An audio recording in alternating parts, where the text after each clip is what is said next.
On a freezing winter night, the loud voice of a police officer echoed through the neighborhood. I said, "Step out of the car immediately." A man in a sharp-tailored suit stepped out of his expensive vehicle. Snowflakes were falling, ruining his custom-made suit. Before he could protest, he placed his bare hands on the icy road and began doing push-ups. 1, 2, 3. The officer stood nearby, laughing and recording the scene with a satisfied and smug expression. Suddenly, as the man continued his push-ups, a wallet fell from his chest pocket. Curious, the officer shone his flashlight on it, and his face immediately changed. Anxiety replaced the smirk as he realized he had made a grave mistake. Let us reflect on this true story. Don't forget to subscribe and hit the notification bell for more daily stories like this. Share your thoughts in the comments and let us know where you're watching from. We'd love to hear from you. Darnell Hayes, a black man in his early 40s and a prominent city council member, gripped the steering wheel of his silver Mercedes C300 as he drove through the quiet streets of Pinecrest, a mid-sized city in the Northeast. Darnell had just wrapped up a grueling 6-hour city council meeting. As chair of the Police Oversight Committee, his evening had been consumed by intense debates over budget allocations, particularly a controversial proposal to increase funding for militarized police equipment. He had argued passionately to redirect those funds toward community outreach programs and officer training. The effort had left him mentally and emotionally drained. The digital clock on Darnell's dashboard read 11:30 p.m., and the thermometer blinked at a frigid 15 Fahrenheit on 9 degrees Celsius. Snow swirled lazily through the air, blanketing the roads in a thin white sheet. He silently thanked his car for shielding him from the biting cold outside. The nighttime streets were eerily quiet, the rhythmic swish of the windshield wipers cutting through the falling snow, providing an odd comfort. Darnell's thoughts drifted to Angela, his wife, who was surely waiting at home with a warm meal and words of encouragement. Their modest yet cozy home was just 20 minutes away, and he could almost feel the relief of stepping inside. As he approached a stretch of road lined with darkened storefronts, Darnell glanced in his rearview mirror.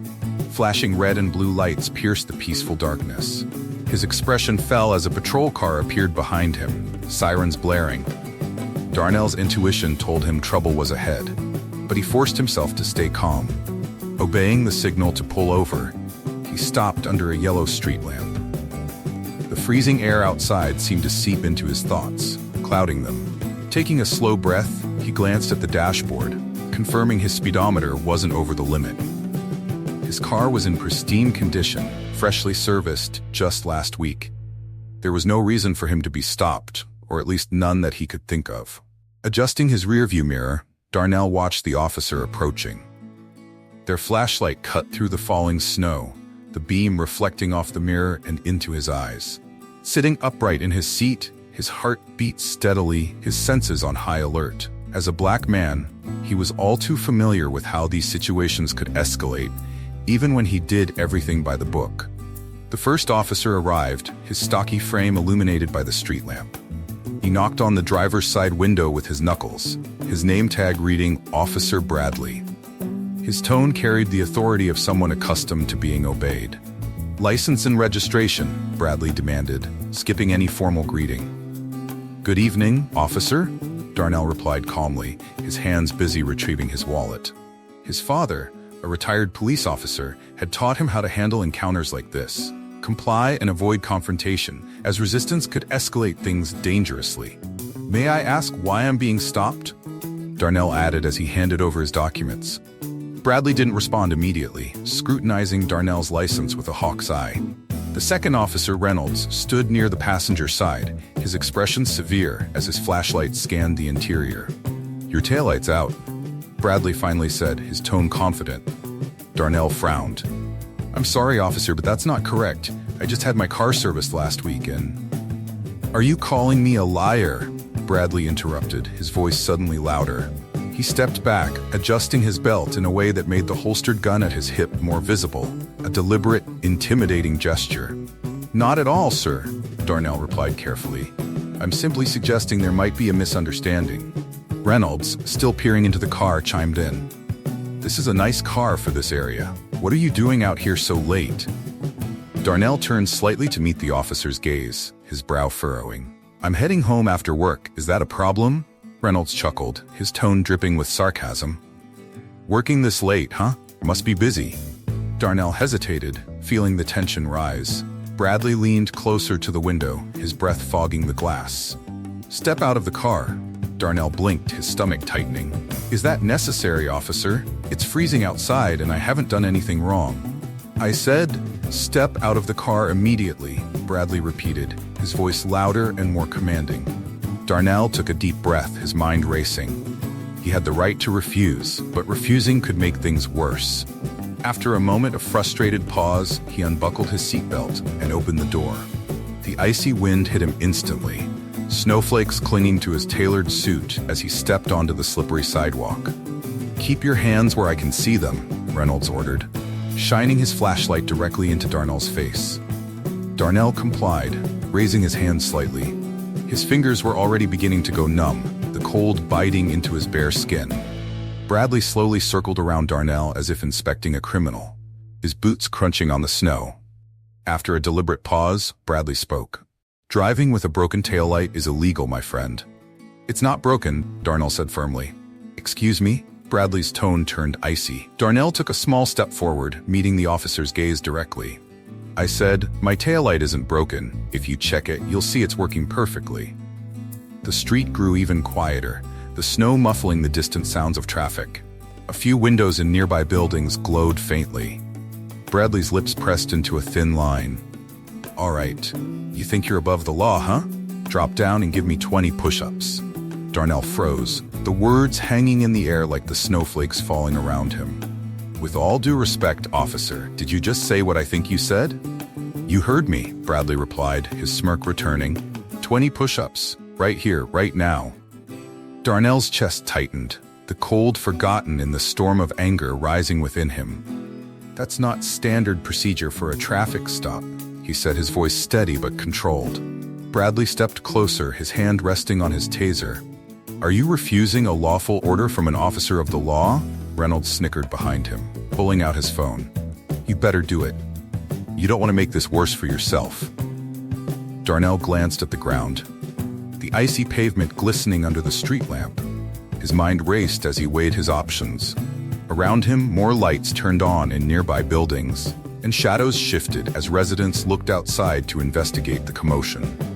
Slowly, Darnell knelt, the cold seeping through his tailored pants. The injustice of the situation burned within him, but he knew resistance would only escalate things further. As he placed his hands on the frozen pavement, his wedding ring scraped lightly against the thin layer of ice. His breath fogged in the air as he began counting aloud. 1, 2, 3. Each push-up felt like a blow to his dignity, but his resolve remained unshaken. Above him, Reynolds laughed, recording the scene and making mocking comments that added to the chill of the winter night.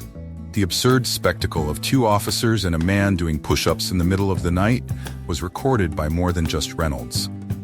Nearby residents, now watching from their windows, had pulled out their phones, capturing every word and every movement. The icy ground soaked through Darnell's pants as he continued the humiliating exercise. His palms, pressed against the freezing surface, began to go numb, the cold cutting into his resolve. 4, 5, 6, he counted, his breath visible in the frigid air, steady but tinged with silent anger. Behind him, Officer Reynolds snickered, his phone camera capturing every humiliating moment. "That's it, Councilman," Reynolds mocked. "Keep those elbows tucked. We wouldn't want any sloppy form now, would we?" 7, 8. Darnell's voice faltered briefly as his arms began to tremble from the cold and exertion. His breathing quickened, but he continued, refusing to give the officers the satisfaction of seeing him quit. Suddenly, his leather wallet, which had been tucked in his chest pocket, slipped out and fell onto the snowy, wet pavement with a soft thud. The wallet opened slightly, revealing part of its contents under the street lamp's glow. Reynolds noticed, and his curiosity piqued, tilted his head and shone his flashlight on the wallet. His smug expression shifted to confusion, then alarm.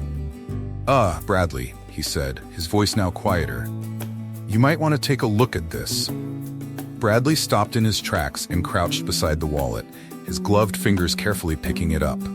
His eyes scanned its contents until they landed on a gleaming badge-like card. It read, Darnell Hayes, City Council Member, Chair of the Police Oversight Committee. Bradley's face paled. His smug grin vanished completely, replaced by a look of panic as realization dawned. He quickly stood, still holding the wallet, and turned to Reynolds. You didn't think to check who this guy was before pulling this stunt? Bradley hissed, his voice laced with fear. Reynolds shrugged, his previous arrogance replaced with visible anxiety. How was I supposed to know? He's just some guy in a fancy car. No, Bradley snapped, his voice shaking slightly. He's not just some guy. Still kneeling on the freezing ground, Darnell slowly stood, brushing the wet snow off his pants and suit with deliberate movements. His shoulders squared, and his expression was calm but resolute. The atmosphere around them seemed to shift as the balance of power tilted. Am I free to leave now, officers? Darnell asked, his voice calm but laced with quiet authority. Mr. Hayes, sir, I didn't mean to. Am I free to leave? Darnell repeated, his dark eyes locking onto Bradley's. Yes, of course, Bradley mumbled, thrusting the wallet toward Darnell. As Darnell slipped his wallet back into his pocket, he glanced at Reynolds, who hurriedly lowered his phone. Don't delete that video, Darnell said, his tone steady but firm. Destroying evidence is a serious offense, Officer Reynolds. Reynolds froze, his hand hovering over his phone screen. I wasn't going to, he stammered. Darnell stepped closer to the two officers, his presence commanding despite his soaked suit. Let me make one thing clear, he said, his voice sharp but composed.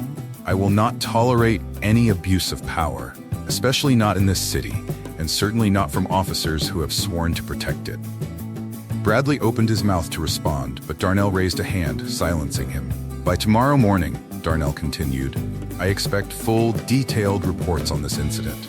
I want an explanation as to why your body cameras were off, why you pulled me over, and why you thought this behavior was acceptable. Those reports will be on my desk by 9 a.m. sharp. Both officers nodded stiffly, their earlier arrogance now replaced by palpable fear of losing their jobs.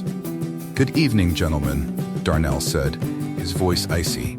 He turned and walked back to his car, his wet shoes crunching against the snow. Darnell returned to the driver's seat of his car. The warmth of the heater barely registered against the flames of anger and determination burning within him. Blowing into his frozen hands to bring back feeling to his numb fingers, he started the car and drove off. In the rearview mirror, he caught a glimpse of the two officers standing awkwardly in the falling snow, their figures illuminated by the dim glow of the street lamp.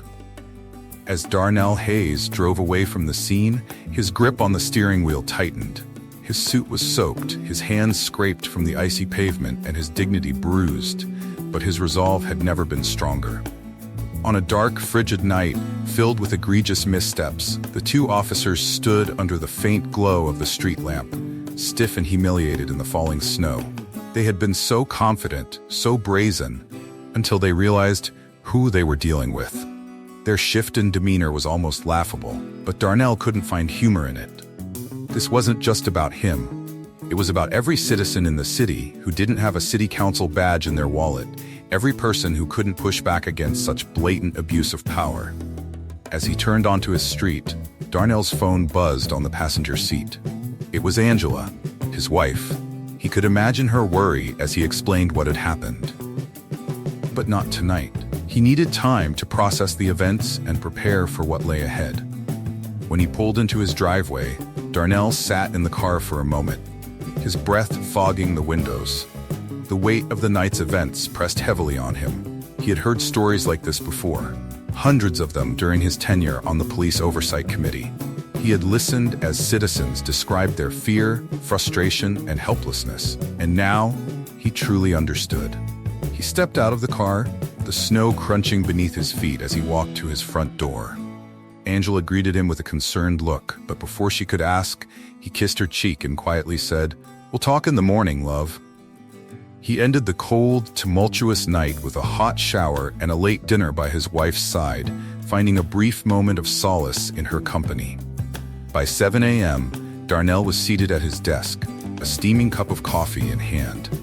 His assistant had been called in early, and a stack of documents lay neatly arranged before him. Complaints, departmental policies, and body camera usage records, all evidence of a pattern he could no longer ignore. As he typed an email to the police chief requesting an emergency meeting with the Oversight Committee, Darnell's determination crystallized. What had happened the night before was not an isolated incident. It was a symptom of a larger problem, one he was now more committed than ever to addressing. "This ends today," he muttered to himself, the words both a promise and a declaration. By the end of the day, the city would know that change was coming. The morning sun rose over Pinecrest, illuminating a city unaware of the storm brewing in its government offices. By 9 a.m., Darnell Hayes sat at the head of the council table, a stack of reports, complaints, and video evidence before him. Around him, fellow council members gathered, their expressions a mix of curiosity and unease. News of the previous night's incident had begun spreading, thanks to the videos captured by nearby residents. Darnell opened the meeting with a calm but commanding voice. "Last night, I experienced what so many of our citizens endure regularly: intimidation, humiliation, and abuse of power by those sworn to protect us. This isn't just my story, it's our city's story, and today it ends." He pressed a button on his laptop, projecting a video onto the large screen behind him. The footage detailed the officers' actions, from the baseless traffic stop to their taunts and demands. Gasps filled the room as the humiliating scene unfolded, captured from multiple angles. The evidence was irrefutable. Darnell laid out a series of immediate actions: mandatory use of body cameras, with stricter penalties for non-compliance, de-escalation training for all officers, and the establishment of an independent civilian oversight board. The council unanimously supported his proposals, their urgency amplified by the widespread attention the incident had garnered overnight. By afternoon, the resignations of Officers Bradley and Reynolds were announced, followed by a public apology from the police chief. News outlets across the state covered the story, heralding it as a pivotal moment for accountability and reform. As Darnell stepped out of City Hall that evening, he was greeted by a crowd of supporters, citizens who finally felt seen, heard, and represented. Though the scars of the previous night lingered, he knew this was only the beginning. Pinecrest had changed forever, and so had his fight for justice. Join the movement for justice. Subscribe to the channel, share your thoughts in the comments, and make these stories a part of your daily life. Together, we can create real change.